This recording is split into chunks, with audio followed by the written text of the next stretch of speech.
अन्य समाचार उपरवासमांथी आवेला पाणीथी पोरबंदर शહેરમાં પૂરની સ્થિતિ વિકટ બની ત્યારે બરડા પંથકમાં પણ ઉપરવાસમાં આવેલ વર્તુ 2 ડેમના દરવાજા ખોલવામાં આવતા ભાણવડથી લઈને રાવલ સુધી વર્તુ કાંઠે આવેલ ખેતરોનો સોથ વળી ગયો। બરડા પંથકના ખેડૂતોના ખેતરો સંપૂર્ણ ધોવાઈ ગયા, વાવેલો પાક નિષ્ફળ ગયો। ખેડૂતો સરકાર પાસે વ્યવસ્થિત સહાયની આશા રાખીને વળતરની રાહ જોઈ રહ્યા છે।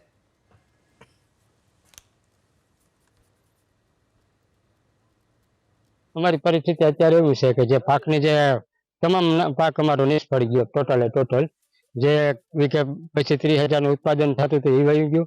અને બીજી અમારે એવી માગણી છે કે આ કાયમના માટે કાઢીઓ કરી દે, ઓટોમેટિક જે સિસ્ટમના બારા છે ને એ કાઢી નાખે, કારણ કે દર વર્ષે અમારો આ પ્રશ્ન છે એમ, દર વર્ષે એમ ને આવી જ પોઝિશન થાય એમ। અમારા ખેતરની અંદર હાલની તકમાં ખેતર હાવ સંપૂર્ણપણે ધોવાઈ ગયેલા છે અને માંડવીનો પાક સંપૂર્ણપણે નિષ્ફળ થયો।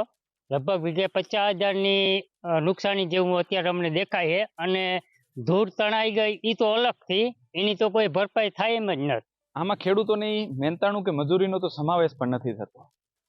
વર્તુ 2 ડેમ છે ત્યાંથી માંડી અને જ્યાં સુધી પાણીનો એક્ઝોસ્ટ છે ત્યાં સુધી આખો કાંઠા વિસ્તાર છે એ સાફ થઈ ગયો છે બિલકુલ। આ લોકોને અત્યારે પરિસ્થિતિ એવી છે કે આ લોકોને પાક તો ગયો જ છે, ઉપરથી એટલા 2-2 ફૂટથી માંડી 5-5 ફૂટ સુધીના ધોવાણ છે, એટલે આ લોકોને જગ્યા ભરવા માટે જ બહુ મોટી મુશ્કેલી પડવાની છે।